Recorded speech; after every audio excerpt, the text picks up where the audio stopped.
Hello बच्चों, क्या हाल चाल। आज के इस वीडियो में हम लोग इंटरमीडिएट एग्जामिनेशन 2026, ठीक है, जो मॉडल पेपर 2026 का आया हुआ है, इसको हम लोग सॉल्व करने जा रहे हैं। हम यहाँ पे आप लोगों को ऑब्जेक्टिव का जो 70 मार्क्स है वो टोटल 70 क्वेश्चन को हम लोग सॉल्व करेंगे, ठीक है। इस बार भी आपको एग्जाम में दोगुना क्वेश्चन आने जा रहा है, ठीक है। तो चलिए हम लोग सॉल्व करेंगे।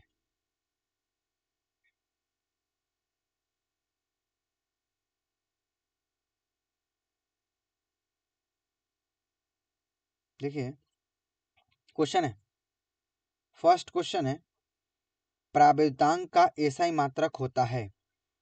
प्रावैधानिक का एसआई मात्रक होता है। प्रावैधानिक मतलब क्या? Epsilon naught. एप्सिलॉन नोट का एसआई मात्रक क्या होता है? क्या होता है? Coulomb square newton inverse metre inverse 2 होता है। एक मात्रक ये होता है, एक और भी मात्रक होता है, इसको बोलते हैं फैराडे मीटर इनवर्स। तो इसका तो आंसर हो जाएगा ऑप्शन डी हो जाएगा, coulomb square newton inverse metre inverse 2, ठीक है। इसको फैराडे मीटर इनवर्स भी, इसका बीमा पूछ ले तो क्या बोल लिखिएगा? M inverse A inverse 3 T पर पावर 4 ए स्क्वायर। ये जिसका मान पूछ ले कितना मान होता है एप्सिलॉन नॉट का, तो 8.854 गुने 10 के पावर -12 फैराडे मीटर इनवर्स इसका क्या होता है? मान होता है, ठीक है। चलिए नेक्स्ट क्वेश्चन देखते हैं। क्वेश्चन नंबर 2 क्या है? क्वेश्चन नंबर 2 है कि आवेशित संधारित्र के दोनों पट्टियों के कुल आवेशों का योग होता है। तो आवेशित संधारित्र के दोनों पट्टियों का कुल योग कितना होता है, ये आपको बताना है। देखिए आवेशित संधारित्र, ये संधारित्र देखे होंगे, एक पे क्या चार्ज होता है? प्लस होता है। एक पे क्या चार्ज होता है? माइनस चार्ज होता है। तो एक पे प्लस क्यू चार्ज, एक पे माइनस क्यू चार्ज, जो टोटल जो चार्ज होता है, टोटल चार्ज कितना हो जाएगा? प्लस क्यू और माइनस क्यू इक्वल टू कितना हो जाएगा? 0 हो जाएगा। तो टोटल चार्ज जो होता है वो शून्य होता है। इसका क्या हो जाएगा? ऑप्शन ऑप्शन इसका ए हो जाएगा आंसर, ठीक है। ऑप्शन क्वेश्चन नंबर 3 है, धारावाही, क्या क्वेश्चन है? धारावाही धारावाही चालक के अंदर इलेक्ट्रॉन की गति होती है। जो धारावाही चालक के जो अंदर होती है वो इलेक्ट्रॉन की गति कैसा होती है? देखिए जब धारा नहीं बह रहा हो तो जो इलेक्ट्रॉन उसमें होती है वो जिग जैग मोशन इधर उधर करते रहती है, ठीक है। लेकिन यहाँ पे धारा बह रही है तो इसका जो इलेक्ट्रॉन की गति होती है वो ड्रिफ्टिंग होती है, मीन्स अपवाहित होती है। तो इसका आंसर क्या हो जाएगा? हाँ, ड्रिफ्टिंग मीन्स अपवाहित, ऑप्शन सी हो जाएगा इसका आंसर, ठीक है। नेक्स्ट क्वेश्चन देख लीजिए। ऑप्शन 4, क्वेश्चन नंबर 4 है, क्या है? वायु में स्थित इकाई धन आवेश को घेरने वाली सतह से निकलने वाली संपूर्ण विद्युत फ्लक्स का मान होगा।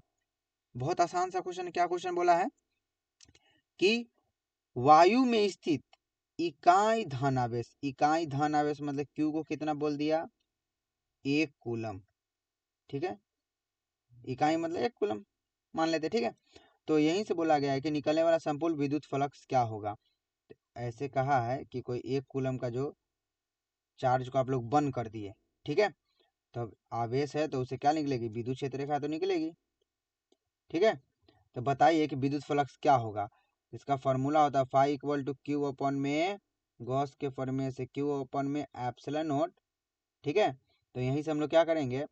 यहीं से हम लोग करेंगे क्यू का जो वैल्यू 1 दिया हुआ है बटा में एप्सिलॉन नोट, लेकिन इसी को हम ऊपर भेज देंगे तो एप्सिलॉन नोट के पावर -1 हो जाएगा, जो कि ऑप्शन इसका आंसर बी हो जाएगा, ठीक है।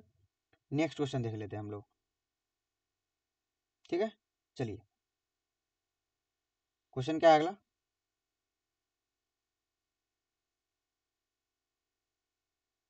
हाँ, यहाँ पे क्वेश्चन है, क्वेश्चन नंबर 5। देखिए क्वेश्चन नंबर 5 है,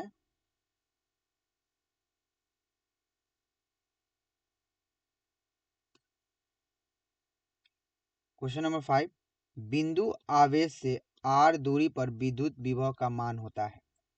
ठीक है, बिंदु आवेश से r दूरी पर विद्युत विभव का जो मान होता है v इक्वल टू होता है के क्यू अपॉन में r होता है। ठीक है, तो ऑप्शन दिया हुआ r के समानुपाती, तो यहाँ होगा 1 अपॉन में r, इसको r के संबंध में लिखेंगे विद्युत विभव को, तो जो v होगा r के व्युत्क्रमानुपाती होगा। इसका आंसर हो जाएगा ऑप्शन बी हो जाएगा। ठीक है, 5 का आंसर क्या हो जाएगा, बी होगा। अगला क्वेश्चन देख लीजिए, क्या है, 64 नंबर है, क्या है, संपूर्ण 64 नंबर क्या है, संपूर्ण मतलब 64 संपूर्ण बूंदे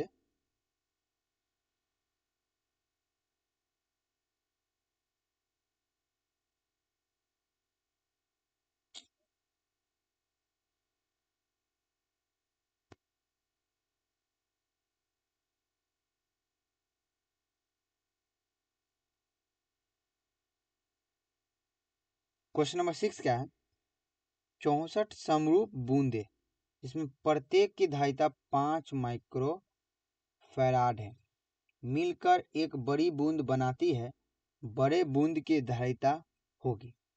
आपको बोला गया है कि 64 समान बूंदे हैं जिसकी धारिता कितनी है, 5 माइक्रो फैराडे है, तो एक सबको मिला के एक बड़ा बूंद बनाया गया, उसकी धारिता क्या होगी।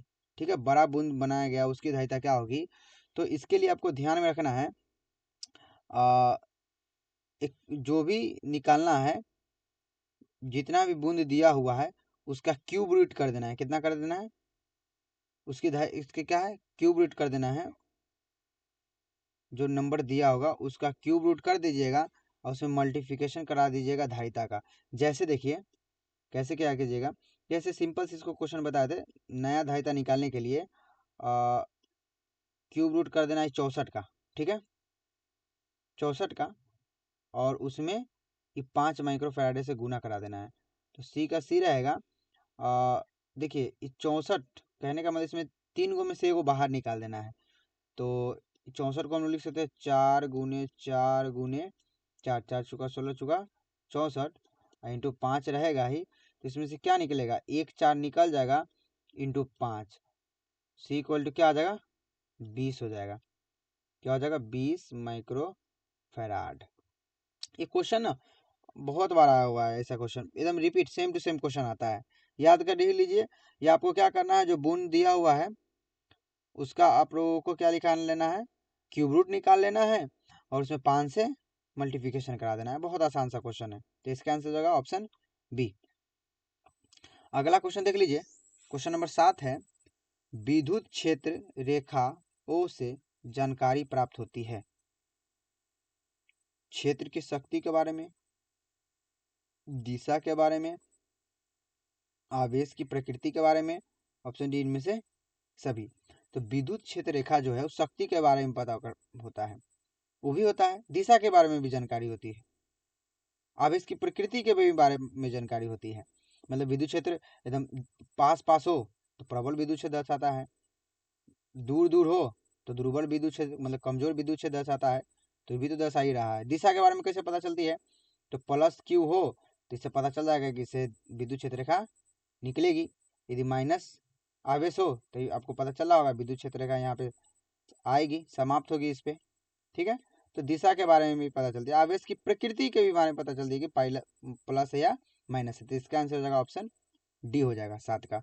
ठीक है, अगला क्वेश्चन देख लीजिए, धातु के आवेशित गोले से धातु के आवेशित गोले के पृष्ठ से गोले के केंद्र की ओर जाने पर वैद्युत क्षेत्र, ऑप्शन ए घटता है, ऑप्शन बी है बढ़ता है, ऑप्शन सी है उतना ही रहता है जितना पृष्ठ पर है, ऑप्शन डी है सर्वत्र शून्य रहता है।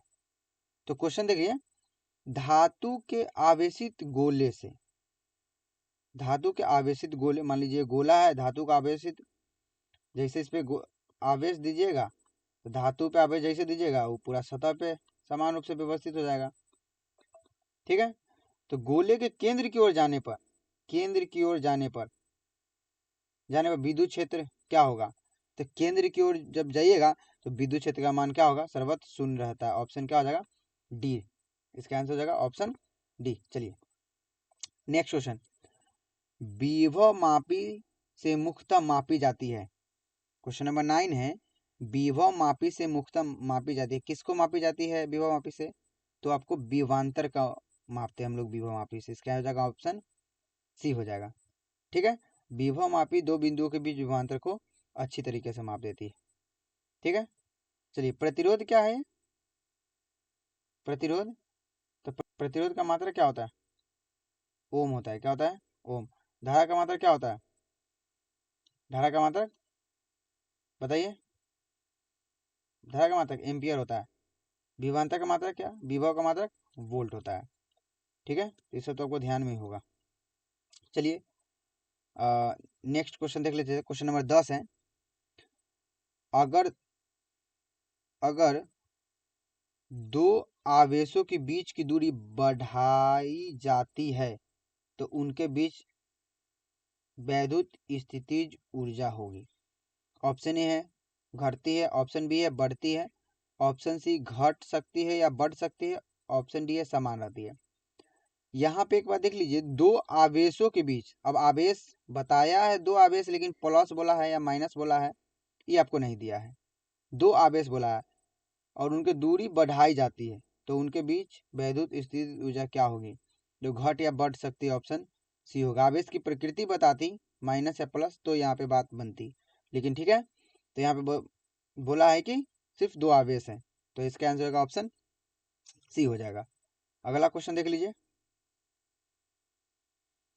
एक तार का प्रतिरोध आर है, इसे खींचकर व्यास आधा कर दिया जाए तो तार का प्रतिरोध होगा। देखा ये क्वेश्चन कैसा है देख लीजिए। सबसे पहले आपको बताया है क्या कि एगो ही तार है। ठीक है, ये एगो तार है जिसकी व्यास मान लेते हैं हम लोग कितनी है? डी है। ठीक है, ये त्रिज्या इसकी पूछ ले तो d/2 कह देंगे हम लोग। ठीक है, अब ये जो तार है ना इसकी लंबाई हम लोग मान लेते हैं l। ठीक है, या आप लोग कैपिटल एल मान लेते हैं। ठीक है, एल ये। अब इस तार को खींच दिया गया, क्या किया गया? खींच के लमड़ा दिया गया। ठीक है, खींच के लमड़ाया तो अब कह रहा है खींच के लमड़ाने के बाद व्यास आधा कर दिया जाता है। तो ये जो व्यास है ना ये वाला, ये जो इसके लिए जो d/2 हो जाएगा। तो यहाँ पे मतलब व्यास को आधा कर दिया तो यहाँ से त्रिज्या क्या हो जाएगा? तो इसका भी आधा, मतलब d/2 का आधा d/4। d/2 का आधा हम करेंगे तो कितना क्या आएगा? d/4। तो यहाँ इसकी त्रिज्या इतना, इसकी त्रिज्या इतना, लेकिन लंबाई देखिए तो लंबाई बदलेगा कि नहीं? बदलेगा, क्यों नहीं? हम इसको लमड़ाए हैं तो लंबाई तो बदल ही जाएगी। अब देखिए, अब यहाँ पे क्या करना होगा, आपको बोला गया है कि तो तार का प्रतिरोध क्या होगा। ठीक है, एक तार का प्रतिरोध R था, इसे खींचकर व्यास आधा कर दिया जाता है। इसको खींचे गए, इस वाले तार को खींच के व्यास को क्या कर दिया गया? आधा कर दिया गया, तो प्रतिरोध का तार होगा। नया प्रतिरोध जो बना हुआ है इसकी प्रतिरोध क्या होगा? ठीक है, तो चलिए इसको हम लोग देखते हैं। तो सबसे पहले समझ लंबाई में हम लोग देखते हैं कि लंबाई कितना गुना बढ़ा है या घटा है। ठीक है, जो भी होगा, जो ये न्यूमेरिकल सॉल्व होगा ये फार्मूला से होगा। कौन सा? तो एक फार्मूला पढ़े हैं, R = ρl/a।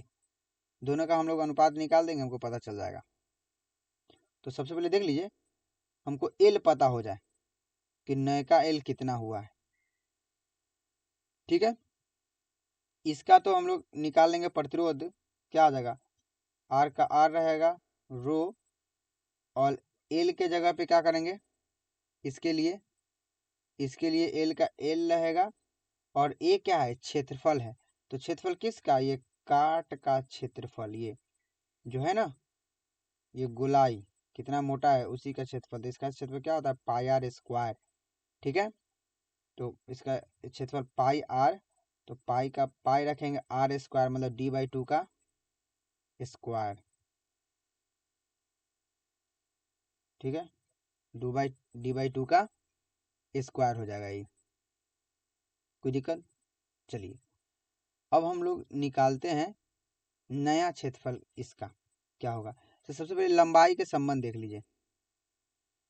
तो देखिए इसका आयतन इस बेलन जो मतलब ये जो तार है और ये जो तार है दोनों का आयतन सेम होगा। आयतन मतलब कहने का मतलब v इक्वल टू v। तो इस आयतन को हम लिख सकते हैं लंबाई गुने चौड़ाई गुने ऊंचाई। इसको भी लिख सकते हैं लंबाई गुने चौड़ाई गुने ऊंचाई। ठीक है, लंबाई गुने चौड़ाई को हम लोग क्या लिख सकते हैं, क्षेत्रफल लिख सकते हैं। आई इस ऊंचाई को हम लोग एल मान लेते हैं, इक्वल टू इस लंबाई गुने चौड़ाई को हम लोग ए लिख देते हैं और इस वाले को एल डैश। इसकी इस तार के लंबाई को क्या मान लेते हैं हम लोग, इस तार के लंबाई को एल डैश मान लेते हैं। अब क्या है, इसका क्षेत्रफल कितना है, कितना है पाई, इसका क्षेत्रफल पाई आर स्क्वायर होता है। तो पाई d/2 का whole square into l equal to इसका देखिए क्षेत्रफल क्या हो जाएगा, इस वाले तार का क्या हो जाएगा, तो इसका क्षेत्रफल वही पाई आर स्क्वायर। तो यहाँ पे d/4 है, तो पाई d/4 का whole square into l dash. देखिए अब क्या होगा, इसको सॉल्व कीजिए सही से। इधर देखिए इसको सॉल्व करते हैं, बहुत अच्छा न्यूमेरिकल है। पाई हो जाएगा डी स्क्वायर का डी स्क्वायर हो जाएगा अपॉन में 2 जा 4 हो जाएगा इंटू एल इक्वल टू पाई का पाई रहेगा, डी स्क्वायर हो जाएगा अपॉन में 4 का 16 एल डैश हो जाएगा। देखिए पाई से पाई कट गया, डी स्क्वायर से डी स्क्वायर कट गया, 4 चौका 16। जो एल डैश होगा वो 4 को इधर भेज दीजिए, 4L हो जाएगा। एल डैश कितना आया, 4L। मतलब इसकी जो लंबाई आया, किसकी, नैका तार को जो लंबाई है वो 4 गुना बढ़ चुकी है। व्यास को आप क्या किए हैं, जो व्यास था उसको आधा किए हैं, तो इसकी लंबाई कितनी गुनी बढ़ गई, 4 गुनी। तो लेकिन आपको पूछा है क्या, क्या पूछा है कि किसकी, आप बताइए कि इसकी जो नया तार घींच के बना है उसका प्रतिरोध कितनी होगी। तो ये आर डैश अपॉन में आर का अनुपात निकाल दीजिए। ठीक है, निकालिए। तो ये आर डैश का क्या हो जाएगा, आर डैश का फॉर्मूला क्या है, वही रो एल। ठीक है, रो एल के जगह पे क्या लिखेगा, इंटू 4L अपॉन में पाई d/4 का होल स्क्वायर अपॉन में क्या हो जाएगा, रो एल अपॉन में पाई d/2 का होल स्क्वायर। देखिए इसी को काट दीजिए, पी से पी मतलब रो से रो कट गया, एल से एल कट जाएगा, पाई से पाई कटेगा। देखिए यहाँ से क्या हो जाएगा, इसको ऊपर बच गया क्या, 4 अपॉन में डी स्क्वायर, इफ 4 ऊपर चला जाएगा, इसको देखिए इसमें क्या बचेगा, अपॉन में डी स्क्वायर अपॉन में 2 जा 4, यही बना बचेगा। यहाँ पे ये जो 4 है 16 हो जाएगा इसको। ठीक है, तो ये 4 से 4 ये भी कट गया, डी स्क्वायर से डी स्क्वायर भी कट गया, 16 आर आ जाएगा। जो आर डैश अपॉन में आर जो आएगा 16 गुना हो जाएगा। ठीक है, आर डैश भेजिएगा तो 16 आर हो जाएगा। इसका आंसर जो आएगा ऑप्शन डी हो जाएगा इसके लिए आंसर से। देखिए बहुत मेहनत लगी है, हम आपको A to Z विधि बता दिए कैसे किए हैं।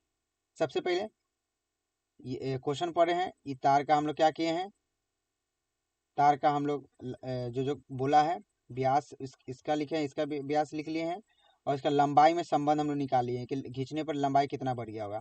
तो लंबाई आ गया, उसके बाद दोनों रो वाला प्रतिरोध का ये वाला फार्मूला लगा दिए हैं, और दोनों का अनुपात हम लोग निकाल लिए हैं, कितना आया, 16 आया है। ठीक है,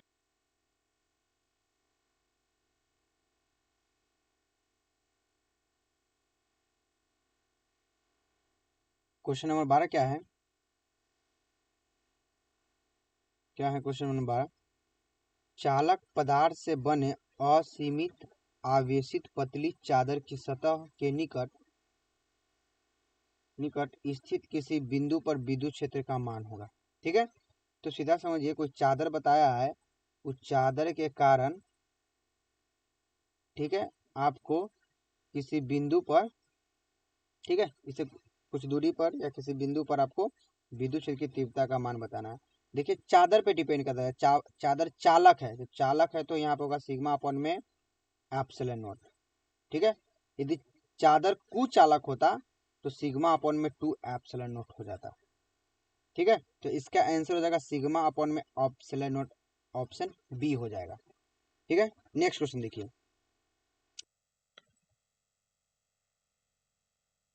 क्वेश्चन नंबर आपका 13 क्या है, C1 2 माइक्रोफैराड और C2 4 माइक्रोफैराड के दो संधारित्र की श्रेणी क्रम में जोड़ा जाता है और उनके सिरों के बीच 1200 वोल्ट का विभवांतर आरोपित किया जाता है। 2 माइक्रोफैराड वाले संधारित्र के सिरों के बीच का विभवांतर होगा। ठीक है, तो अब आपको ये बनाना है, ये बनेगा कैसे, तो देखिए, दो आपका क्या दिया हुआ है, संधारित्र है। ठीक है, और इसके बीच क्या है, विभवांतर कितना है, 1200 वोल्ट है, और ये C1 आपका 2 हो गया और C2 आपका कितना दे दिया हुआ है, 4। आपको सबसे पहले ये दोनों संधारित्र को जोड़िएगा तो एगो बनेगा, एगो बनाइए, तो एक संधारित्र आपका बन गया जोड़ने के बाद। ठीक है, ये 1200 वोल्ट तो है ही है, और दोनों को जोड़ने के बाद दोनों कौन सा क्रम में है, श्रेणी में है। इस श्रेणी में कौन सा फॉर्मूला, 1 अपॉन में सी तुल्य वाला लगा लीजिए, तो क्या हो जाएगा, 1 अपॉन में 2 प्लस 1 अपॉन में 4, एलसीएम क्या हो जाएगा, एलसीएम 4 हो जाएगा, 2 दूना क्या हो जाएगा, 4। ठीक है, अब प्लस 4 एकम 4, तो सी तुल्य जो आएगा यहाँ से पलट दीजिए, 4 अपॉन में क्या आ जाएगा, 3 हो जाएगा, 4 अपॉन में 3। तो यहाँ से सबसे पहले उसके बाद आपको आवेश निकालना पड़ेगा कि ये आवेश कितना प्रवाहित हो रहा है। आपको टोटल सी आ गया, और आपको यहाँ पे V पता ही है, तो Q आप पता कर लीजिएगा। तो एक फार्मूला होता है C equal to Q upon में V, तो यहीं से हो जाएगा।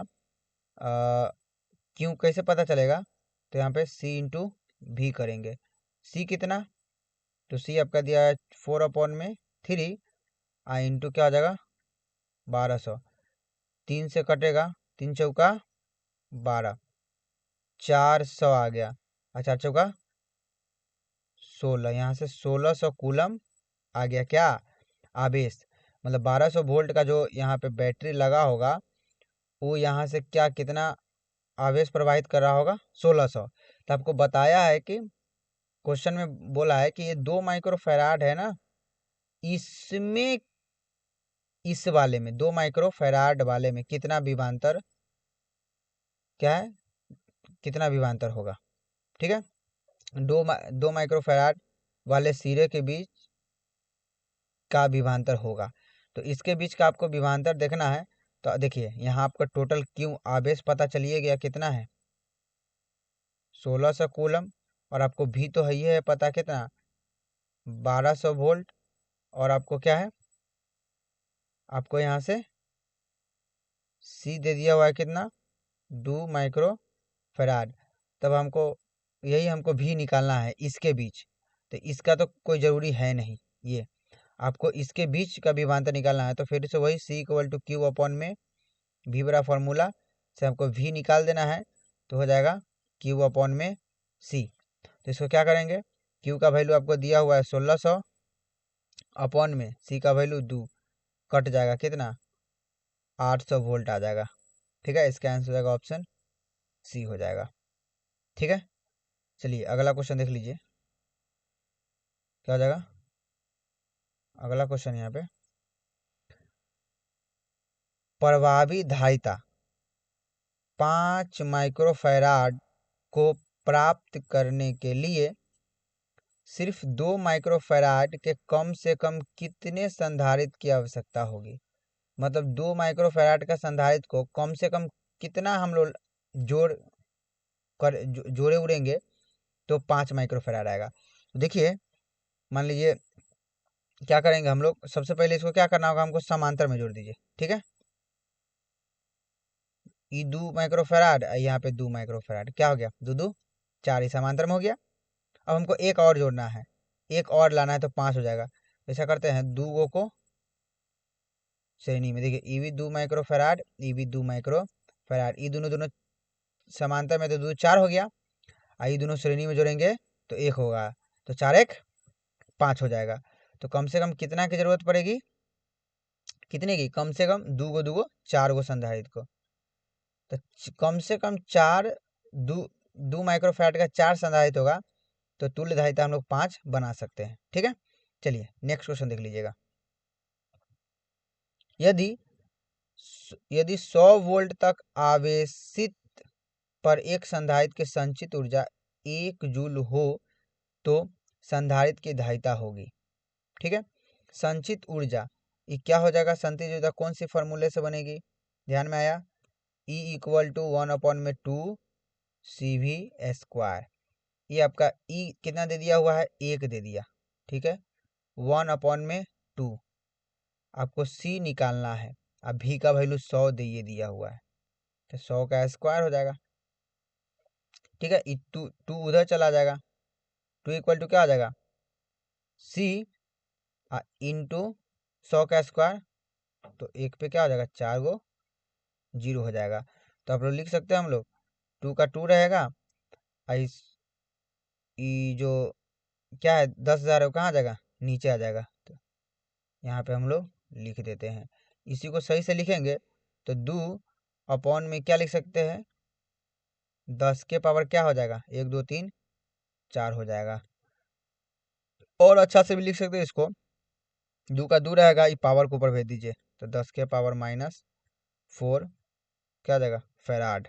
देखिए कौन सा ऑप्शन हो जाएगा इसका आंसर, तो 2 गुने 10 के पावर -4 ऑप्शन इसका बी हो जाएगा। ठीक है, चलिए अगला क्वेश्चन देखिए। एक तार में 1 एम्पीयर धारा प्रवाहित हो रही है, तो यदि इलेक्ट्रॉन का आवेश इतना हो तो प्रति सेकेंड तार में प्रवाहित इलेक्ट्रॉन की संख्या है। देखिए इलेक्ट्रॉन की संख्या, बात है वही, 1 एम्पीयर धारा प्रवाहित हो रही है, ठीक है, या 1 कूलम हो रही है, तो 6.625 या 6.25 गुने क्या होती है 6.25 गुने 10 के पावर 18 इलेक्ट्रॉन, यही आंसर हो जाएगी। देख लीजिए ऑप्शन कौन सा है, तो इसमें तो कोई सा ऑप्शन नहीं मिला। ठीक है, इसमें तो कोई ऐसा ऑप्शन ही नहीं मिला है, तो ये मिसप्रिंट है। ठीक है, इसमें मिसप्रिंट हो सकता है। ठीक है, चलिए अगला क्वेश्चन देख लीजिए। 1/2 एप्सिलॉन नॉट ई स्क्वायर के बीमीय सूत्र के समतुल्य बीमा राशि है, तो इसके जो समतुल्य जो होता है वो आपका क्या हो जाएगा, B² अपॉन में 2 म्यू नॉट, इसका जो हो जाएगा आंसर ऑप्शन ए हो जाएगा। ठीक है, चलिए नेक्स्ट क्वेश्चन देख लीजिए, क्वेश्चन नंबर 18। किसी चालक का संवहन वेग तथा आरोपित विद्युत क्षेत्र के बीच संबंध होता है, तो संवहन वेग और आरोपित विद्युत क्षेत्र के बीच क्या संबंध होगा, तो फॉर्मूला पढ़े होंगे, v d equal to e E tau upon में एम, तो ई है तो वी डी ई के समानुपाती हो जाती है। ऑप्शन कौन सा हो जाएगा? ऑप्शन बी हो जाएगा इसके लिए। चलिए नेक्स्ट देख लीजिए, निम्नलिखित में धारा घनत्व के लिए कौन सही है? धारा घनत्व का एक फॉर्मूला पढ़े होंगे, I equal to N E A V D. A को आप इधर ले आते थे तो आई इक्वल टू ए हो जाता था, equal to N e v d. I upon में ए को ही हम लोग धारा घनत्व कहते थे, इसी को जे से सूचित करते थे, तो जे इक्वल टू फॉर्मूला आ जाता था एन ई वी डी। कौन सा ऑप्शन हो जाएगा? N e v d. N e v d option A number हो जाएगा इसका। कैसे? यहाँ पे क्यू है, ई की जगह पे क्या है? क्यू है, कोई दिक्कत नहीं। क्यू मीन्स इलेक्ट्रॉन का आवेश वही, तो इसका आंसर क्या हो जाएगा? Option A. चलिए नेक्स्ट क्वेश्चन, निम्नलिखित में कौन किरचॉफ के प्रथम नियम में संरक्षित रहता है? किरचॉफ का प्रथम नियम में कौन संरक्षित रहता है? ठीक है, जिसको बिंदु नियम भी कहते हैं। किसी बिंदु पर आने वाली धारा और जाने वाली धारा का बीजगणित योग शून्य होता है। ठीक है, तो इसका क्या हो जाएगा आंसर? तो इसका आंसर हो जाएगा ऑप्शन सी हो जाएगा। ये आवेश संरक्षण के सिद्धांत को पालन करता है, और दूसर के नियम जो होता है ऊर्जा संरक्षण के सिद्धांत को पालन करता है। चलिए अगला क्वेश्चन है, 6 माइक्रोफैराड धारिता के 3 संधारित्र उपलब्ध है, उनके संयोजन से प्राप्त न्यूनतम एवं अधिकतम धारिता होगी।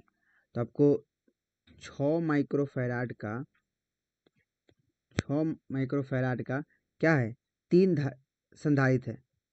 ठीक है, अब इससे जो संयोजन से इसको जोड़ने के बाद अधिकतम और न्यूनतम क्या प्राप्त होगा, धारिता वही बताना है आपको। एक बार आप क्या दो जोड़ दीजिए, श्रेणी में जोड़ दीजिए। एक बार क्या किस में जोड़िएगा? समांतर में तीनों को जोड़ दीजिएगा।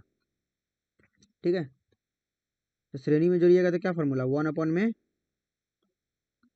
सी तुल, इसका फॉर्मूला क्या हो जाएगा? 1 अपॉन में 6 प्लस 1 अपॉन में 6 प्लस 1 अपॉन में 6। एलसीएम क्या हो जाएगा? 6, तीनों को जोड़िएगा 1 प्लस 1 प्लस 1 3 आ जाएगा।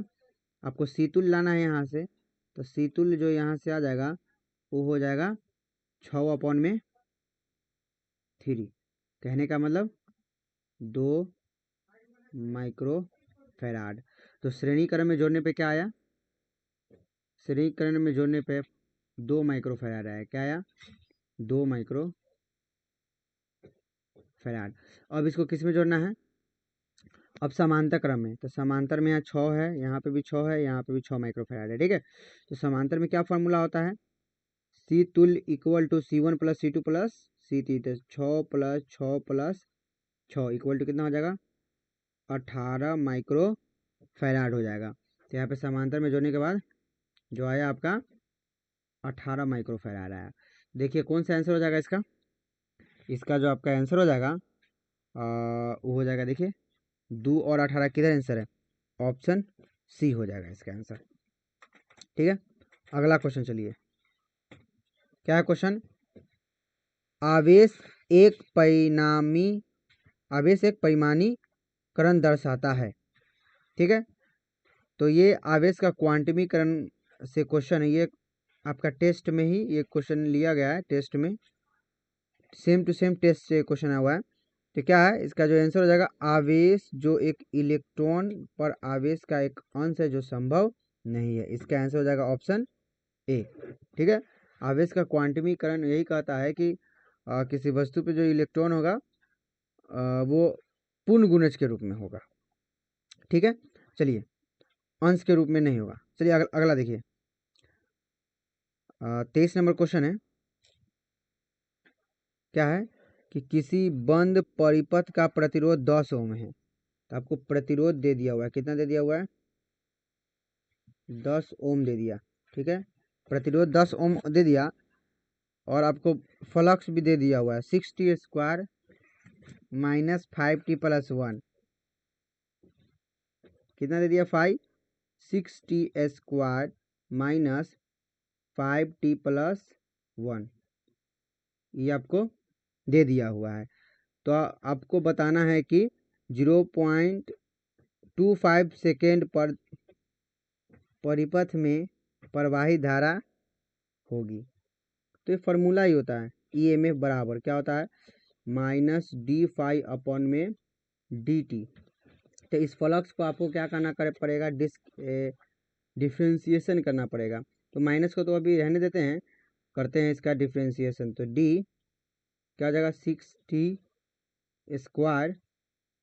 6t² माइनस 5t+1 अपॉन में dt। यहीं से ईएमएफ क्या आ जाएगा, इसका डिफ्रेंसिएशन कीजिए तो 6 का 6 रहेगा, पावर उठ के आगे आ जाएगा और पावर का एक घट जाएगा, ठीक है, माइनस 5t का क्या हो जाएगा, डिफ्रेंसिएशन 5, ठीक है। तो इसका जो आपका जो डिफ्रेंसिएशन करने के बाद जो आया 6×12 आया, ठीक है। अब आपको यहाँ से t इक्वल टू 0.25, ठीक है, इतने में आपको परिपथ की धारा बताना है, ठीक है, परिपथ में धारा बताना है। तो t के जगह पर वैल्यू रखिए, इसको देखिएगा तो क्या हो जाएगा, E इक्वल टू 12 गुने 0 के जगह t के जगह पे 0.25 माइनस 5, पॉइंट को उड़ाइएगा नीचे कितना आएगा 100, 25 चौका क्या हो जाएगा 100 हो जाएगा, और 4×3=12। तो जो आपका ई का जो वैल्यू आया, क्या आया ई का वैल्यू, आया 3-5, ठीक है। तो ई का जो वैल्यू आया -2। अब पहले से यहाँ पे माइनस को छोड़े हुए थे, ई माइनस मिलके क्या हो जाएगा, प्लस हो जाएगा, ठीक है। तो ई का वैल्यू +2, मतलब भी बोलिए तब या ईएमएफ बोलिए तब, इसका वैल्यू कितना आया 2 आया। तो आपको क्या है, धारा बताना है। तो धारा का फॉर्मूला क्या होता है, I equal to V upon में R। तो आपका V कितना दे दिया 2 अपॉन में यही V, इसी को हम लोग ईएमएफ बोल सकते हैं, ठीक है। और R कितना दिया 10 ओम। तो देखिएगा 2 कम 2, 2×5 10, 1/, क्या आएगा 5 आएगा। तो 1/5 को हम लोग क्या लिख सकते हैं, 0.2 एम्पियर। देखिए तो आंसर कौन जाएगा, इसका आंसर जाएगा ऑप्शन बी। अगला क्वेश्चन चलिए, विद्युतीय परिपथ के किसी बिंदु पर सभी धाराओं के बीजगणितीय योग होता है, शून्य होता है। इसका आंसर जाएगा ऑप्शन ए। किसका नियम बताइए, किसका नियम, किरचॉफ का प्रथम नियम। वही बताता है कि किसी बिंदु पर सभी धाराओं का जो बीजगणितीय योग होता है वो क्या होता है, शून्य होता है। ये किरचॉफ का प्रथम नियम है, ठीक है। किरचॉफ या किरचॉफ का प्रथम नियम है, प्रथम नियम है, ठीक है। किरचॉफ का ये भी एग्जाम में आया, किरचॉफ का प्रथम नियम किसके सिद्धांत को पालन करता है, तो आवेश संरक्षण के सिद्धांत को, ठीक है। किरचॉफ का दूसरा नियम किसके संरक्षण को सिद्धांत को पालन करता है, तो वो ऊर्जा संरक्षण के सिद्धांत को पालन करता है। चलिए आगे आइए, क्वेश्चन नंबर क्या है 25। आवेश ए एवं बी एक दूसरे को आकर्षित करता है। तो ए देखिए और बी देखिए, एक दूसरे को क्या कर रहा है, आकर्षित कर रहा है। तो मान लेते हैं अलग अलग होना चाहिए, ई माइनस होगा तो ई प्लस आवेश होगा, यही ना। तथा बी और सी, बी है इसके बीच में, यहाँ पे सी मान लेते हैं, बी और सी भी एक दूसरे को आकर्षित करता है, तो ई भी माइनस होगा, तभी आकर्षित कर रहा है। तो बताए कि ए और सी क्या करेंगे, एक दूसरे को, ए और सी एक दूसरे को क्या करेंगे, तो दोनों माइनस बच गया, तो दोनों माइनस में क्या होता है, प्रतिकर्षित होंगे। चलिए इसका आंसर ऑप्शन बी हो जाएगा। आगे आइए, किसी प्रत्यावर्ती परिपथ में I equal to 5 cos ω t ampere तथा विभवांतर V equal to 200 sin ω t volt है। परिपथ में शक्ति हानि है। ठीक है, इसको हमको देखना है। देखिए आपको आई कितना दे दिया हुआ है, आई 5 कॉस ओमेगा टी दिया हुआ है। आपको भी क्या दिया हुआ है, 200 साइन ओमेगा टी दिया हुआ है। तो इस वाले को हम लोग साइन में पहले क्या करते हैं, बदलते हैं। ठीक है, तो साइन में बदलेंगे तो क्या आएगा, तो आई इक्वल टू क्या आ जाएगा, 5 sign omega T plus pi by 2। ठीक है, कॉस ओमेगा टी को हम लोग sine pi by 2 plus omega T लिख दिए, कोई दिक्कत। चलिए अब क्या हुआ, अब यहाँ से हम लोग देखिए एक सेम साइन में आ गया। तो इस वाले जो यहाँ पे इसको ओमेगा टी हम लोग कहेंगे, क्या कहेंगे, ओमेगा टी। तो ये ओमेगा टी क्या है, कला है, इसको क्या बोलेंगे, कला। इस पूरे को हम लोग क्या बोलेंगे, कला। ठीक है, तो इस फाई को मतलब कला को हम लोग डिनोट करते हैं फाई से। ठीक है, इसका कला हो जाएगा ओमेगा टी, इसका जो कला होगा omega T plus pi by 2। तो कला में अंतर क्या होगा, ये देख लीजिए, कला में अंतर, जिसको हम लोग कलांतर बोलते हैं। देखिए तो इस ये लिखेंगे omega T plus pi by 2, इसका कला और इसका कला, इसका कला क्या है, ओमेगा टी। तो दोनों का अंतर कितना है, तो पाई बाई 2 आया। ठीक है, कलांतर आपका क्या आ गया, पाई बाई 2 आया। आपको निकालना क्या है, तो शक्ति हानि आपको निकालना है। तो शक्ति हानि का क्या फॉर्मूला होता है, ठीक है, औसत शक्ति या शक्ति गुणांक का जो वैल्यू फार्मूला क्या होता है, देखिए पी एवरेज, एवरेज बराबर जो फार्मूला होता है V R M S into I R M S, और क्या होता है, I R M S cos phi. ठीक है, अभी तो कोई ज़रूरी नहीं है वी आर एम एस निकालने और आई आर एम एस निकालने का, हम सीधा देख लेते हैं। यहाँ पे पी एवरेज जो है क्या हो जाएगा, V R M S I R M S, सीधा अभी हमको हम नहीं रख रहे हैं I V R M S और आई आर एम एस, क्योंकि यहाँ पे कॉस कितना है, फाई की जगह पे 90 डिग्री। और कॉस 90 का जो वैल्यू होता है वो क्या होता है, जीरो होता है। क्या होता है, कॉस 90 का वैल्यू जीरो। तो टोटल क्या हो जाएगा, पी ए वी जी क्या हो जाएगा, P average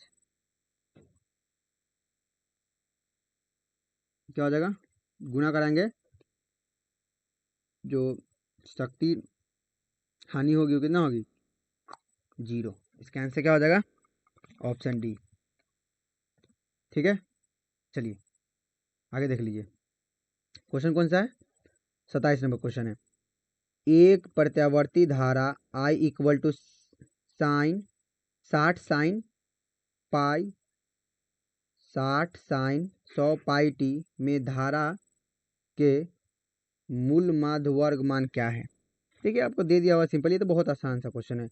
I equal to 60 sine 100 pi t, sine 100 pi t आपको दे दिया हुआ है।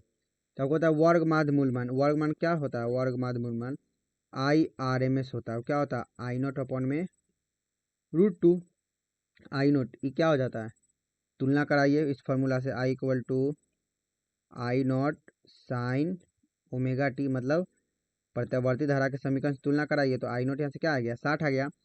तो क्या हो जाएगा, I R M S 60 upon में √2, 60 को लिख सकते हैं 30 गुने 2 अपॉन में √2।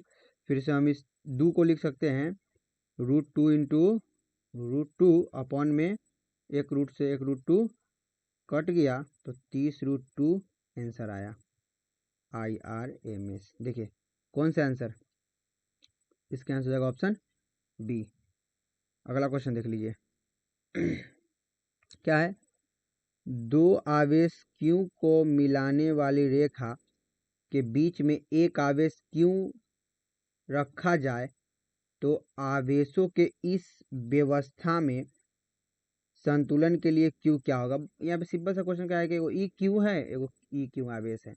ठीक है, बताइए कि इसमें कौन छोटका आवेश जो रख देते हैं तो निकाय सब संतुलित हो जाता है। ठीक है, तो हम लोग देखिए, मान लीजिए ई प्लस है, ई प्लस है, ठीक है, दोनों समान आवेश है, ई प्लस प्लस है तो इसको क्या होना पड़ेगा माइनस, क्योंकि ई प्लस प्लस इधर इसको रिपेल करेगा, जिसको हम लोग बोल देते हैं एफ क्यू, और ई वाला जो इधर की ओर आकर्षित करेगा, इसका नाम क्या हो जाएगा एफ छोटका क्यू। ठीक है, ये उसी प्रकार इस पर भी लगेगा। तो हमको बताना है कि जो क्यू है ना, ये क्यू का मान कितना होगा, यही हमको बताना है। ठीक है, देखिए तो सबसे पहले इस क्यू के कारण इसमें बल कितना लग रहा होगा ये देख लेते हैं। तो दूरी अपना से मान लेते हैं हम लोग, यहाँ से यहाँ तक दूरी एल और यहाँ से यहाँ तक दूरी एल, टोटल दूरी क्या हो जाएगा 2L हो जाएगा। तो आप लोग पहले ये बता देते हैं एफ क्यू कितना होगा। तो इस क्यू के कारण, इस क्यू के कारण, ठीक है, वर्ग वाले क्यू पे कितना बल लगेगा। तो फॉर्मूला होता है कूलम के नियम से के क्यू इंटू क्यू अपॉन में आर स्क्वायर। तो यहाँ पे दूरी कितना है 2L का होल स्क्वायर। ठीक है, तो यहाँ से क्या हो जाएगा, यहाँ से के क्यू क्यू अपॉन में 4L स्क्वायर। अभी जो माइनस क्यू है इस पर बल लगाएगा इधर की ओर। ठीक है, इस बल को हम लोग बोल देते हैं एफ छोटा वाला क्यू, एफ छोटा वाला क्यू। क्या फॉर्मूला, के क्यू इंटू क्यू अपॉन में एल स्क्वायर। ठीक है, वही आर स्क्वायर। तो देखिए अब दोनों ये आवेश कहीं नहीं जा रहा है, ना इधर जा रहा है ना इधर जा रहा है, मतलब संतुलित है। यही बोला है आपका कि क्या है, व्यवस्था संतुलन है।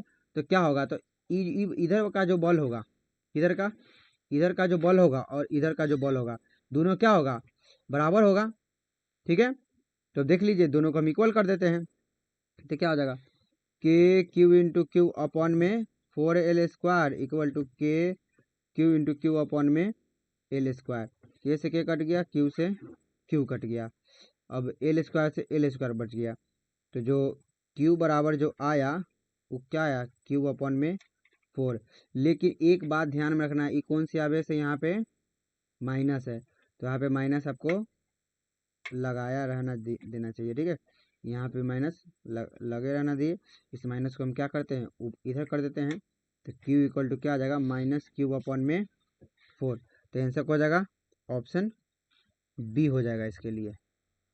ठीक है, अगला क्वेश्चन देख लीजिए, क्या क्वेश्चन, विद्युत द्विध्रुव आघूर्ण पी वेक्टर एवं विद्युत क्षेत्र की तीव्रता ई के बीच का कोण का मान कितना होगा कि द्विध्रुव स्थिर साम्यावस्था स्थिति में रहे।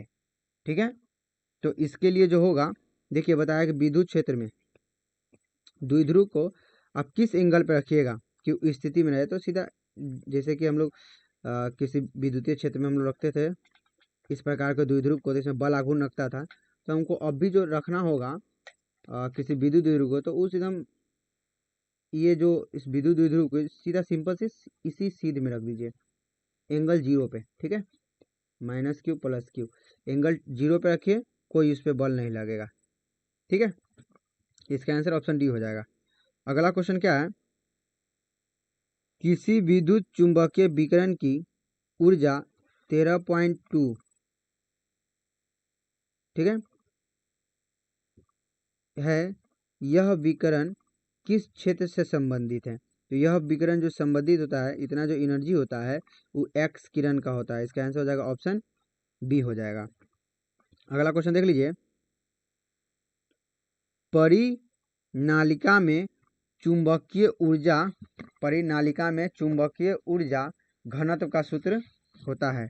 तो परिनालिका में जो चुंबकीय ऊर्जा का घनत्व का जो सूत्र होता है वो बी स्क्वायर अपॉन में 2 म्यू नॉट। इसका आंसर हो जाएगा ऑप्शन ए हो जाएगा। ठीक है, चलिए अगला ये,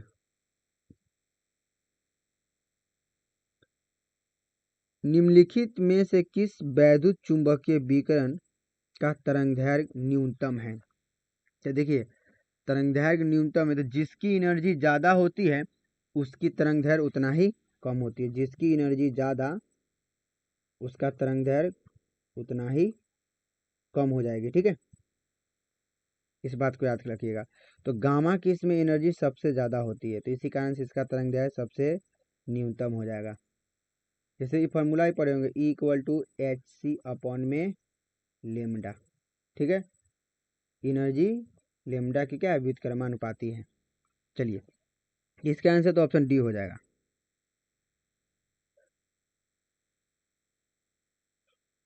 अगला क्वेश्चन, आरसी परिपथ की प्रतिबाधा होती है, आरसी परिपथ की प्रतिबाधा होती है, क्या होती है, तो हो जाएगा R² + 1/में ओमेगा सी का होल स्क्वायर। इसका आंसर हो जाएगा ऑप्शन बी। ठीक है, ये यहाँ से देख लीजिएगा, आरसी परिपथ, आरएल परिपथ, ठीक है, एलसीआर परिपथ, यहाँ से आप लोगों को देख लेना है इस क्वेश्चन को। चलिए देखिए, अगला क्वेश्चन है, निम्नलिखित में एक आदर्श एलसी सर्किट में दोलन की कोणीय आवृत्ति के लिए कौन सही है। तो दोलन के कोणीय आवृत्ति के लिए ये 1/√LC सही है। ठीक है, ऑप्शन बी हो जाएगा इसका आंसर। चलिए, अगला क्या है क्वेश्चन 35 क्या है कि 35 क्वेश्चन है, एलसीआर सर्किट में विद्युत अनुनाद के लिए कौन सही है। एलसीआर सर्किट है, एलसीआर सर्किट में विद्युत अनुनाद के लिए जो अथी आता है, उसमें जो अनुनादीय स्थिति जो होती है वो एक्सेल होती है एक्सी के बराबर। ठीक है, इसका आंसर हो जाएगा ऑप्शन सी हो जाएगा। अगला क्वेश्चन देख लेते हैं, चौक कुंडली का शक्ति गुणांक होता है, तो जो चौक कुंडली का जो शक्ति गुणांक होता है वो शून्य होता है। इसका आंसर हो जाएगा ऑप्शन सी। आगे देख लीजिएगा, दो सेलों को जिनका विद्युत वाहक बल E1 एवं E2 तथा आंतरिक प्रतिरोध क्रमशः R1 एवं R2 है, समांतर क्रम में जोड़ा गया है, संयोजन का तुल्य विद्युत वाहक बल होगा। ठीक है, तो ये फॉर्मूला है। ठीक है, यदि यही E1 एवं E2 विद्युत वाहक बल है, उसका R1 R2 प्रतिरोध है, समांतर क्रम में जोड़ते हैं तो उसका विद्युत वाहक बल क्या होगा, तो E1 R2 + E2 R1/R1 + R2। इसका आंसर ऑप्शन बी हो जाता है। ठीक है, चलिए अगला देख लीजिए, 38 नंबर क्वेश्चन है, किसी चल कुंडल धारा मापी के विक्षेप थीटा एवं उसमें प्रवाही धारा में संबंध है। तो देखिए, सुग्राहिता से संबंध है चल कुंडली धारा मापी में, कितना मतलब जितना विक्षेप होगा उतना ही ज़्यादा करंट बहेगा, तो आई जो होता है वो थीटा के समानुपाती होता है। इसका आंसर हो जाएगा ऑप्शन बी हो जाएगा। अगला क्वेश्चन देख लीजिए, क्यूरी ताप के ऊपर लौह चुंबकीय पदार्थ हो जाते हैं। तो क्यूरी ताप एक ऐसा टेम्परेचर है जो लौह चुंबकीय पदार्थ को अनुचुंबकीय पदार्थ में बदल देता है। इसका आंसर हो जाएगा ऑप्शन ए हो जाएगा इसका आंसर। ठीक है, अगला क्वेश्चन,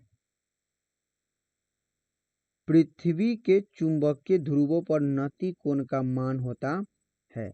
तो पृथ्वी का आपको चुंबकीय ध्रुवों पर नति कोण का आपको मान बताना है, तो इसका जो आंसर हो जाएगा ऑप्शन डी हो जाएगा, 90 डिग्री होती है। पृथ्वी के चुंबकीय ध्रुवों को पर जो नति कोण का मान होता है वो 90 डिग्री हो जाता है। चलिए अगला क्वेश्चन, यदि प्रत्यावर्ती धारा और विद्युत वाहक बल के बीच फाई कलांतर हो तो शक्ति गुणांक का मान होता है। शक्ति गुणांक का मान वही क्या हो जाता है, कॉस फाई हो जाएगा। इसका आंसर क्या हो जाएगा, डी। ठीक है, अगला क्वेश्चन, प्रतिघात का मात्रक है, प्रतिघात का मात्रक है, क्वेश्चन आ जाए प्रतिरोध, प्रतिबाधा, प्रतिघात, तीनों का जो मात्रक होता है वो ओम ही होता है। क्या होता है, ओम। प्रतिबाधा का भी, प्रतिबाधा और प्रतिरोध, इस सब का मात्रक क्या होता है, ओम ही होता है। अगला क्वेश्चन, निम्नलिखित में से विद्युत चुंबकीय वर्णक्रम में कोण नहीं है। तो विद्युत चुंबकीय जो वर्णक्रम में वो बीटा किरणें नहीं है। इसका आंसर हो जाएगा ऑप्शन सी। ठीक है, अगला देखिए, यदि कांच वायु का क्रांतिक कोण थीटा हो तो वायु के सापेक्ष कांच का अपवर्तनांक होगा। ठीक है, आपको यही बताया है यहाँ पे, यही कि यदि कांच वायु का क्रांतिक कोण थीटा हो तो वायु के सापेक्ष कांच का अपवर्तनांक क्या होगा। ठीक है, यही आपको बताया है यहाँ पे। तो चलिए इसको हम लोग कैसे सॉल्व करेंगे।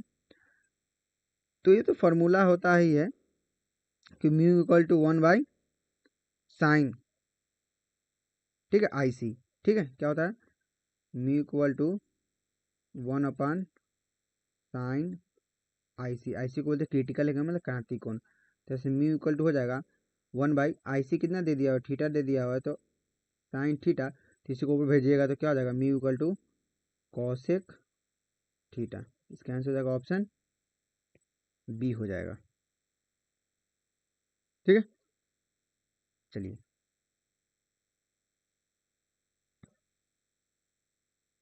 अगला क्वेश्चन क्या है। एक लेंस जिसका अपवर्तनांक 1.5 की वायु में फोकस दूरी 20 सेंटीमीटर है।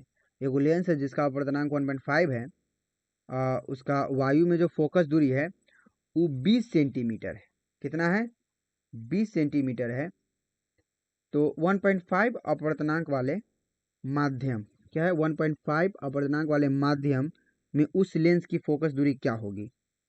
ठीक है, option A 120 centimetre, option B है 40 सेंटीमीटर, ऑप्शन सी है 10 सेंटीमीटर, ऑप्शन डी है इन्फानाइट।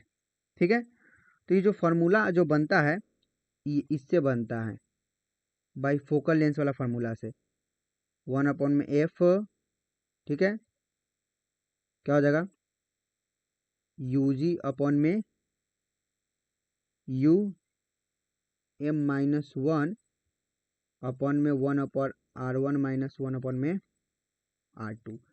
यहाँ पे जो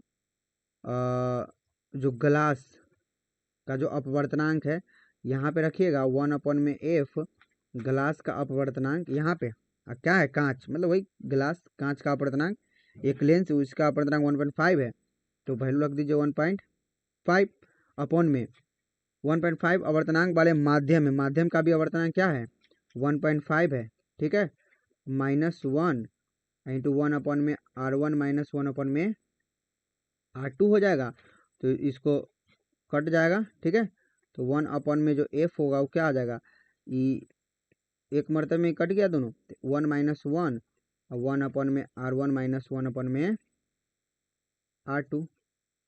ठीक है, तो क्या हो गया, 1/में जो f आया वो कितना आया, 0, तो 0 आ गया, और 1/में R1 - 1/में R2। अब इसका मल्टीप्लिकेशन कराएंगे तो क्या आ जाएगा, 1/में f क्या आया, 0 आया। ठीक है, तो आपको f क्या आएगा, f जो आएगा, f इसको पलटी करेंगे तो क्या आ जाएगा, f क्या आ जाएगा, 0/में,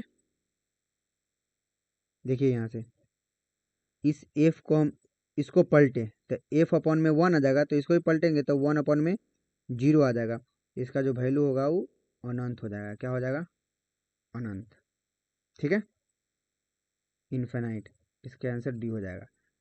देख लीजिए ये बहुत आसान सा था। यहाँ से आप यही बता देते कि घटेगा, इसका वैल्यू 0 आता तो इस टोटल वैल्यू 0 आ जाता, क्योंकि यहाँ पे अपवर्तनांक का मान दोनों का सेम दिया हुआ है। चलिए अगला क्वेश्चन देख लेते हैं, क्या है 46 नंबर क्वेश्चन, कि अगर 4 डायोप्टर क्षमता का अभिसारी लेंस एक सरल सूक्ष्मदर्शी के सामने इस्तेमाल किया जाए तो इसकी आवर्धन क्षमता क्या होगी। तो आपको आवर्धन क्षमता बताना है, तो आवर्धन क्षमता का जो फॉर्मूला होता है m = 1 + d/में f। तो अब आपको क्या बता दिया हुआ है, आपको P दिया हुआ है 4 डायोप्टर। ठीक है, तो यहाँ से f निकाल लीजिए। f फॉर्मूला क्या होता है 100/में P, तो f = 100 अब P का वैल्यू डालिए, कितना आ जाएगा 4, तो 25 चौका कितना होगा 100, तो 25 सेंटीमीटर आ गया। ठीक है, अब यहीं से एफ का वैल्यू पता चल गया, इस वाले फार्मूला में डाल दीजिए आवर्धन क्षमता वाले फार्मूला में। तो क्या हो जाएगा, आवर्धन क्षमता m equal to 1 plus D निकट दृष्टि देखने की न्यूनतम दूरी कितनी होती है, तो 25 सेंटीमीटर अपॉन में कितना आया, एफ के जगह 25 कट जाएगा तो m इक्वल टू 1 प्लस 1, तो m इक्वल टू क्या आया 2, इसका आंसर 2 है, ऑप्शन बी हो जाएगा। अगला क्वेश्चन देख लीजिए, किसी वस्तु का मनुष्य की आंख के रेटिना पर बना प्रतिबिंब होता है, ठीक है, बना प्रतिबिंब होता है, तो इसका फॉर्मूला, इसका ट्रिक होता है SIR, आर मतलब रियल, रियल का वास्तविक हम लोग बोल सकते हैं, आई मतलब इन्वर्टेड, इन्वर्टेड मतलब उल्टा, ठीक है। तो इसका तो आंसर डायरेक्ट लग जाएगा, ऑप्शन डी हो जाएगा, वास्तविक और उल्टा, ठीक है। चलिए अगला क्वेश्चन हम लोग देख लेते हैं, क्या क्वेश्चन है, तरंगदैर्घ्य के बढ़ाने के साथ अपवर्तनांक का मान क्या होगा, तरंगदैर्घ्य को बढ़ाइएगा तो अपवर्तनांक का मान क्या होगा, तो तरंगदैर्घ्य के साथ साथ अपवर्तनांक का मान घटता है, मतलब तरंगदैर्घ्य को बढ़ाइएगा तो अपवर्तनांक घटेगी, अपवर्तनांक के मान को बढ़ाइएगा तो तरंगदैर्घ्य घटेगी, दोनों एक दूसरे को का अलग है, ठीक है, ये समझ रहे हैं। यहीं से क्वेश्चन भी आ जाता है, जैसे लाल रंग का जो तरंगदैर्घ्य वो ज्यादा होता है सबसे ज्यादा, लेकिन अपवर्तनांक किसका कम होता है, होगा लाल रंग का, बैगनी का अपवर्तनांक ज्यादा तो तरंगदैर्घ्य सबसे कम, ठीक है। ये क्वेश्चन को याद कर लीजिएगा, इस वाले को जब ये बोले हैं कि किस रंग का तरंगदैर्घ्य सबसे ज्यादा होता है तो लाल का, किस रंग का अपवर्तनांक सबसे कम होता है तो लाले का, ठीक है। चलिए अगला क्वेश्चन क्या है, दो कला संबंध स्रोतों के कारण प्रकाश के व्यतिकरण में फ्रिंज की चौड़ाई होती है, तो आपको प्रकाश के व्यतिकरण में फ्रिंज की चौड़ाई बताना है कि इसमें से कौन सा आंसर हो जाएगा, ठीक है। तो ऑप्शन ए दिया हुआ है आपका तरंग के अनुकर्मानुपाती, ऑप्शन बी दिया हुआ है तरंग के व्युत्क्रमानुपाती, ऑप्शन सी दिया हुआ है तरंगदैर्घ्य के वर्ग के अनुक्रमानुपाती,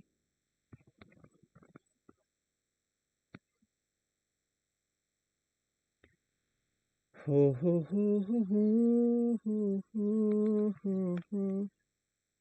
इडिटेट करना है तो कोई दिक्कत नहीं है भाई मुझे,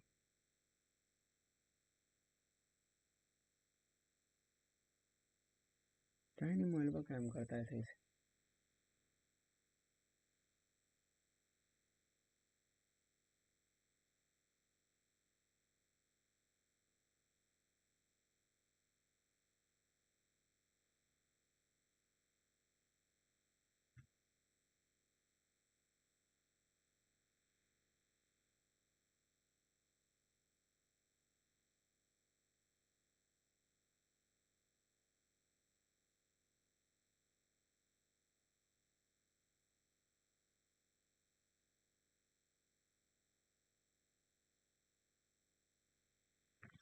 ऑप्शन ए है तरंगदैर्घ्य के अनुकर्मानुपाती, ऑप्शन बी है तरंगदैर्घ्य के व्युत्क्रमानुपाती, ऑप्शन सी है तरंगदैर्घ्य के वर्ग के अनुक्रमानुपाती, ऑप्शन डी है तरंगदैर्घ्य के वर्ग के व्युत्क्रमानुपाती। सीधा समझिए कि क्वेश्चन ही है, दो कला संबंध स्रोतों के कारण प्रकाश के व्यतिकरण में फ्रिंज की चौड़ाई है, ठीक है। तो इसका फॉर्मूला ही होता है beta equal to lambda D upon में छोटका डी, ठीक है, जहां बीटा क्या है, फ्रिंज की चौड़ाई है, बीटा क्या है, फ्रिंज की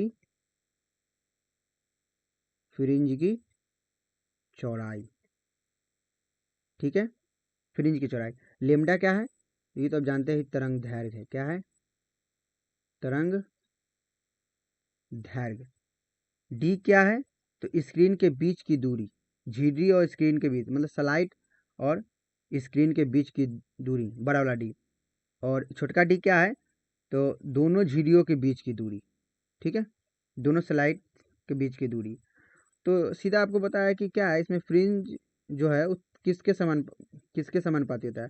तो जो बीटा है वो तरंग दैर्घ्य के समानुपाती होता है। जो फ्रिंज की चौड़ाई हो तरंग दैर्घ्य के समानुपाती, इसका आंसर हो जाएगा ऑप्शन ए। ठीक है, आसान सा क्वेश्चन था। अगला देख लीजिएगा, क्वेश्चन क्या है, 50 नंबर क्वेश्चन है। तीक्ष्ण सीधे कोण से प्राप्त विवर्तन फ्रिंजे क्या है। तो ऑप्शन है समान चौड़ाई की होती है, ऑप्शन बी है समान चौड़ाई की नहीं होती है, ऑप्शन सी है ज्यामितीय छाया में बनती है, ऑप्शन डी है इनमें से कोई कथन सही नहीं है।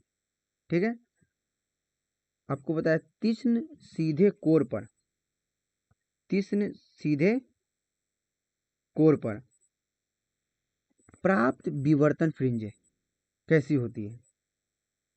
तो ये चारों ऑप्शन में से जो इसका आंसर हो जाएगा वो हो जाएगा ऑप्शन बी, समान चौड़ाई की नहीं होती है। ठीक है, जो सीधे कोण द्वारा उत्पन्न विवर्तन है पैटर्न में फ्रिंजों की चौड़ाई और तीव्रता असमान होती है। क्या होती है, असमान, मतलब समान चौड़ाई की नहीं होती है, इसका आंसर वही होगा।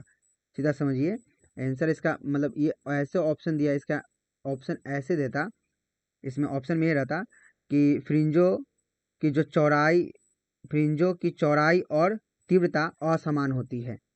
यहाँ पे समान होता है, यहाँ पे क्या होता, असमान होती है। तो इसका आंसर तभी भी बी होता।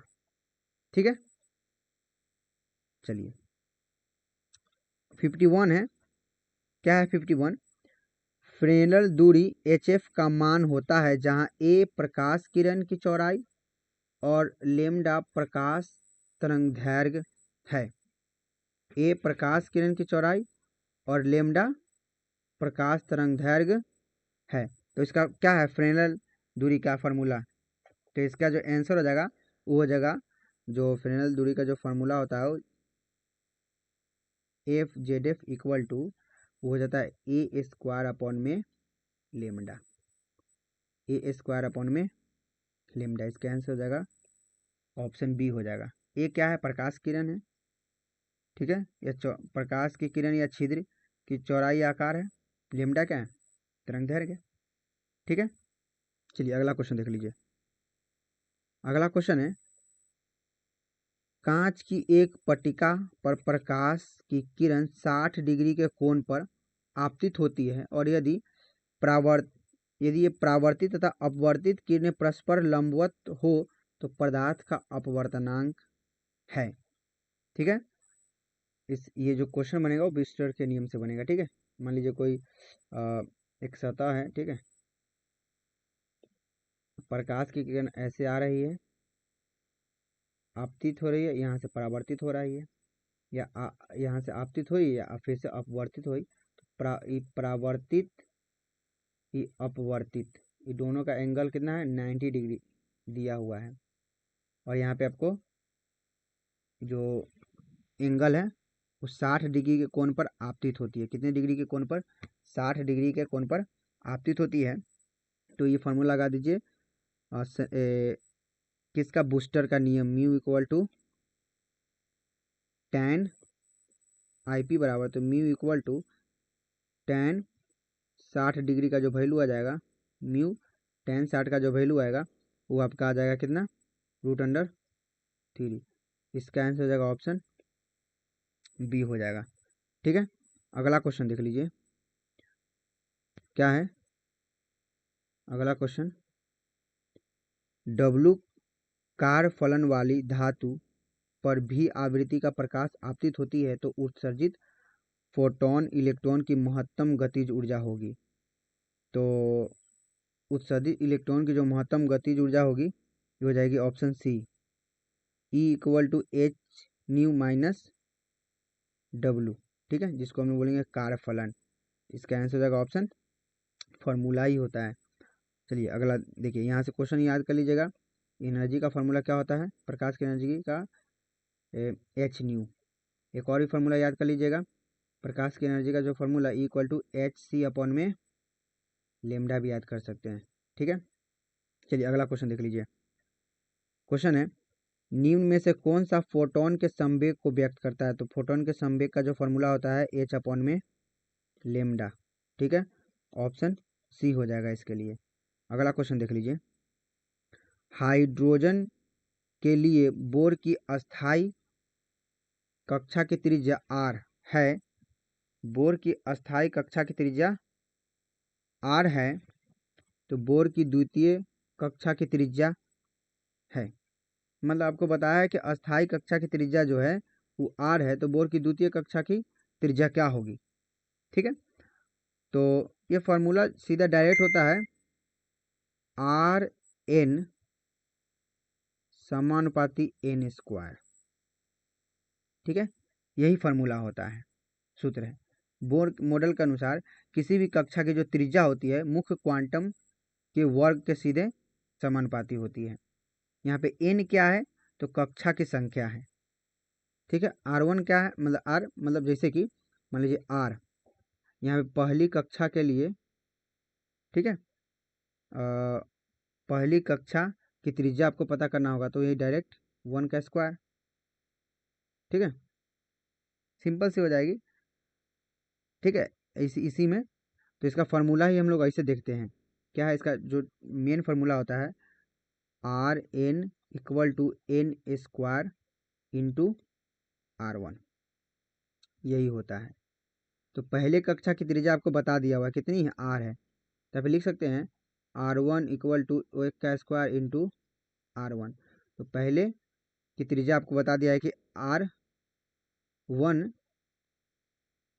कितना है, r है, R1 कितना है, r है, तो द्वितीय कक्षा की त्रिज्या क्या हो जाएगी, तो यही वाला फॉर्मूला लगा दीजिए, Rn=n² R1। तो r द्वितीय कक्षा के लिए क्या हो जाएगा, n² की जगह पे 2 का स्क्वायर, ये R1 की जगह पे r, तो क्या हो जाएगा, r द्वितीय कक्षा के जो त्रिज्या हो जाएगी 2 का स्क्वायर 4, आई r का r आ जाएगा, तो 4r। ऑप्शन क्या हो जाएगा, डी। अगला क्वेश्चन देख लीजिए, किसी बिंदु स्रोत से परिमित दूरी पर तरंगाग्र होगा। ठीक है, किसी बिंदु स्रोत से परिमित दूरी पर जो तरंगाग्र होगा कैसा होता है, तो गोलाकार होता है, परिमित दूरी पर। ठीक है, कैसा होता है, गोलाकार। परिमित दूरी पर कैसा होता है, गोलाकार होता है। यही बोलेगा अपरिमित दूरी पर, तो अपरिमित दूरी पर समतल हो जाता है। ठीक है, अपरिमित दूरी पर समतल, तो इसका आंसर हो जाएगा क्या, अभी तो परिमित दूरी है, तो इसका आंसर हो जाएगा ऑप्शन ए, गोलाकार। ठीक है, अगला क्वेश्चन देख लीजिए, निम्न में से कौन शैथिल्य प्रदर्शित करता है। ठीक है, शैथिल्य कौन प्रदर्शित करता है, तो ऑप्शन ए दिया हुआ है आपका। ऑप्शन ए क्या है, अनुचुंबकीय। ऑप्शन बी है, ऑप्शन बी क्या है, लौह चुंबकीय। ऑप्शन सी क्या है, प्रतिचुंबकीय। ऑप्शन डी है इनमें से कोई नहीं। तो जो शैथिल्य प्रदर्शित करता है वो लौह चुंबकीय होती है। क्या होती है, लौह चुंबकीय। देखिए शैथिल्य किसको कहते हैं, तो शैथिल्य वह गुण है जिसमें किसी चुंबकीय पदार्थ की चुंबकन तीव्रता आरोपित चुंबकीय क्षेत्र की तीव्रता से पीछे रह जाती है। यह प्रभाव मुख्य रूप से लौह चुंबकीय पदार्थों में होती है। ठीक है, तो इसका आंसर क्या हो जाएगा, ऑप्शन बी हो जाएगा। अगला क्वेश्चन 58 है, निम्नलिखित में कौन राशि प्रकाश के अपवर्तन में नहीं बदलती। देखिए प्रकाश को एक माध्यम से दूसरे माध्यम में आप गुजारते हैं, तो एक चीज नहीं बदली जो होती है आवृत्ति। ऑप्शन सी, आवृत्ति नहीं बदलती, 4 बदल जाएगा, तरंग लंबाई बदल जाएगा, माध्यम में जाने पर इधर उधर बदल जाएगा, लेकिन आवृत्ति नहीं बदलेगी। ठीक है, चलिए अगला क्वेश्चन देख लीजिए, क्या है 59 नंबर, चुंबकीय याम्योत्तर एवं भौगोलिक याम्योत्तर के बीच का कोण कहलाता है। तो क्या कोण कहलाता है, चुंबकीय याम्योत्तर और भौगोलिक याम्योत्तर के बीच का कोण। ठीक है, तो इसका जो आंसर हो जाएगा वो आपका हो जाएगा कौन सा, तो ऑप्शन बी हो जाएगा, दिक्पात कोण कहलाता है। क्या कहलाता है? दिक्पात कोण। चुंबकीय आमोत्तर और भौगोलिक आमोत्तर के बीच का कोण को दिक्पात कोण कहते हैं। ठीक है, चुंबकीय आमोत्तर और भौगोलिक आमोत्तर के बीच का कोण को हम लोग क्या कहते हैं? दिक्पात कोण कहते हैं। अगला क्वेश्चन देख लीजिए। कक्षा में इलेक्ट्रॉन की ऊर्जा समानुपाती होती है। कक्षा में जो होती है इलेक्ट्रॉन की ऊर्जा किसके समानुपाती होती है?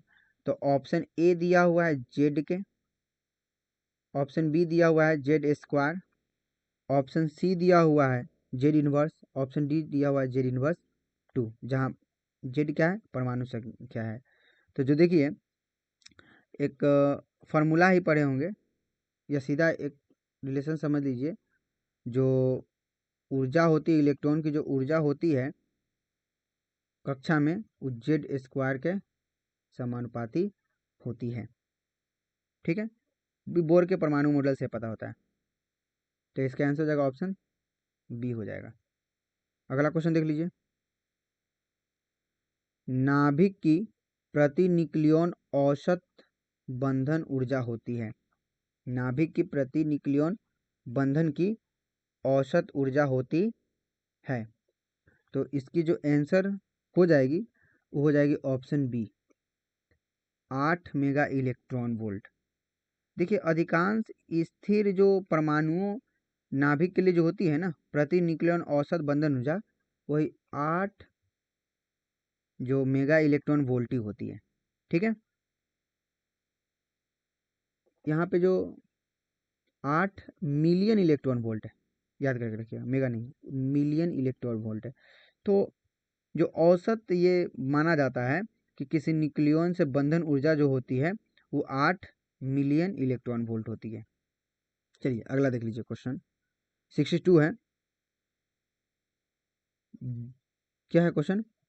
दशमिक संख्या की द्विधारी संख्या है, मतलब 8 का आपको द्विधारी संख्या बताना है, तो बहुत हल्का होता है। इसको आपको क्या लगाना होता है?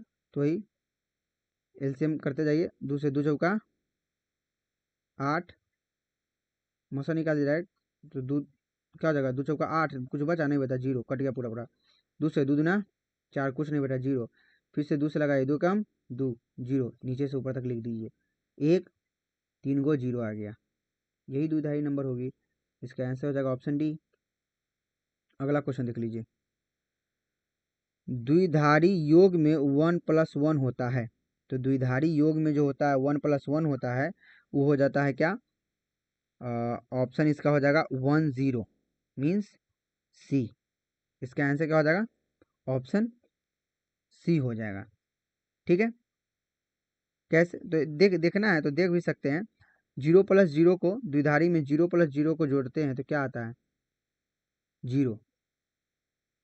ठीक है, 0+1 को जोड़ते हैं, 0+1 को तो क्या आएगा? 1। 1+1 को जोड़ते हैं तो क्या आ जाएगा? 1+1 को जोड़ते हैं तो यहाँ पे आएगा 0। जो शून्य होता है और एक कैरी अगले स्थान पर जाता है तो क्या हो जाएगा? 1+1 को डायरेक्ट जोड़िएगा तो यहाँ पे 10 हो जाता है। ठीक है, ध्यान में रखिएगा। चलिए, या 1+0 को भी जोड़िएगा तो क्या आएगा? 1 आएगा। ठीक है, तो इसका आंसर ऑप्शन सी हो जाएगा। अगला क्वेश्चन देखिए। निम्नलिखित में कौन और गेट का बुलिय व्यंजक? तो और गेट का जो बुलिय व्यंजक होता है वो होता है y=a+b। यदि एंड गेट का पूछता तो y=a×b। यदि नॉट गेट का पूछता तो y=a बार। ठीक है, इसका तो आंसर हो जाएगा, और गेट का पूछा है तो y=a+b। अगला क्वेश्चन। तेजी से चलने वाले बीटा किरणें होती है। तो तेजी से चलने वाली जो बीटा किरणें होती है वो इलेक्ट्रॉन होती है। इलेक्ट्रॉन को ही, बीटा किरणें को ही हम बोलते हैं तीव्र गति से चलने वाले इलेक्ट्रॉन। ठीक है, अगला क्वेश्चन देख लीजिए। निम्नलिखित में कौन घटनाएं प्रकाशीय तंतु में प्रयुक्त होती है? प्रकाशीय तंतु जो संचार होती है वो पूर्ण आंतरिक परावर्तन के कारण या उसमें प्रयुक्त होती है। हीरे का चमकना पूर्णांतिक परावर्तन, मरीचिका का निर्माण होना पूर्णांतिक परावर्तन। ठीक है, अगला क्वेश्चन देख लीजिए। किसी अर्धचालक की ताप गुणांक का मान होता है, तो किसी अर्धचालक का जो ताप गुणांक का जो मान होता है वो कितना होता है, यही आपको बताना है। ऑप्शन ए दिया हुआ है धनात्मक, ऑप्शन बी दिया हुआ है ऋणात्मक, ऑप्शन सी दिया हुआ है शून्य, ऑप्शन डी दिया हुआ है अनंत। तो जो अर्धचालक की जो ताप गुणांक का जो मात्रक होता है, जो ताप गुणांक का जो मान होता है वो ऋणात्मक होता है। जैसे अर्धचालक पदार्थों का प्रतिरोध ताप बढ़ाने पर घटता है, इस व्यवहार को दर्शाने वाली गुणांक को ही ऋणात्मक तापमान गुणांक कहते हैं। ठीक है, चलिए अगला क्वेश्चन देख लीजिए। पी टाइप अर्धचालक वैद्युत रूप से होते हैं, तो पी टाइप अर्धचालक जो होते हैं वो उदासीन ही होते हैं। ऑप्शन बी हो जाएगा इसका आंसर। नेक्स्ट क्वेश्चन देख लीजिए। पूर्ण तरंगी दृष्टिकरण में यदि निवेशी आवृत्ति 50 हर्ट्ज है तो निर्गत आवृत्ति क्या होगी। निवेशी आवृत्ति आपको बता दिया है 50 हर्ट्ज, तो निर्गत आवृत्ति क्या होगी। तो निर्गत जो आवृत्ति होती है वो निवेशी आवृत्ति के दुगुना होती है। तो निर्गत आवृत्ति तो क्या हो जाएगा, 2 गुने 50 लगा दीजिए, 100 हो जाएगा। इसका आंसर का ऑप्शन सी हो जाएगा। अगला क्वेश्चन, एक अर्धचालक को T1 केल्विन से T2 केल्विन ताप पर ठंडा किया जाता है, तो इसका प्रतिरोध क्या होगा। देखिए, आप अर्धचालक को क्या कीजिएगा, अर्धचालक को आप गर्म कीजिएगा, ठीक है, टेम्परेचर अर्धचालक को दीजिएगा तो जो इसका प्रतिरोध है वो घटेगी। ठीक है, तापमान बढ़ाइएगा तो प्रतिरोध घटेगी, और तापमान घटाइएगा तो प्रतिरोध बढ़ेगी। किसका, अर्धचालक का, किसका, अर्धचालक का। तो इसका आंसर हो जाएगा, आप क्या ठंडा कर रहे हैं तो ठंडा करने पर प्रतिरोध क्या होगी, बढ़ेगी। ऑप्शन क्या हो जाएगा, बी हो जाएगा। यही चालक में कोई चालक हो तो चालक को आप क्या कीजिएगा, गर्म कीजिएगा। चालक को आप क्या कहते हैं, गर्म करते हैं तो उसका प्रतिरोध क्या होगा, बढ़ता है। ठीक है, ये चालक में होती है। चलिए, तो हम लोग 70 क्वेश्चन को क्या किए, समाप्त कर लीजिए। अब आपको क्या करना है कि यहाँ से इस सबको घर पे जाके याद कर लेना है, रिवीजन करते रहना है। ये आपका सब्जेक्टिव आया था, तो हम लोग सब्जेक्टिव को ही भी सॉल्व करेंगे। ये सब आपका सब्जेक्टिव है, देख लीजिए एक बार बनेगा कि नहीं आप लोगों से, बना के देखिएगा। ये आपका लॉन्ग दीर्घ उत्तरीय प्रश्न है। ठीक है, तो चलिए इस वीडियो में हम लोग इतना ही तक रहने देते हैं। वीडियो देखने के लिए धन्यवाद।